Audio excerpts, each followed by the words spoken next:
Army TV here, and so much optimism after the South Africa-India game. But what do you think about the Australia game that we got coming up?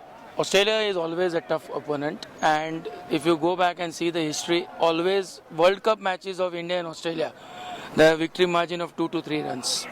So that is something very tense moment for us. Otherwise, we will be fit.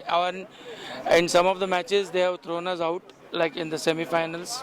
I mean, the last 2015, I suppose, and also in Durban, South Africa, when Ganguly was playing. So that's only the worrying factor. Once we cross that hurdle, then New Zealand would be relatively better.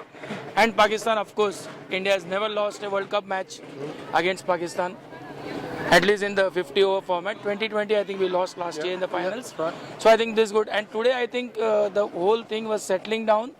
And more importantly, they tired the South Africans. And they played on the patience and allowed it to go till the last. We would have expected it at least to close the match with 5 overs to spare. That would have taken us some, but I think Virat also mentioned we were not concentrating on the run rate. But nevertheless, that will come into effect as the game approaches 5 matches, 6 matches level. Let me ask you, there's been a lot of criticism about how much of a rest period India had after the IPL, before their first game. Do you think that works in our favour in the end? I'll tell you one thing, it definitely works in favour.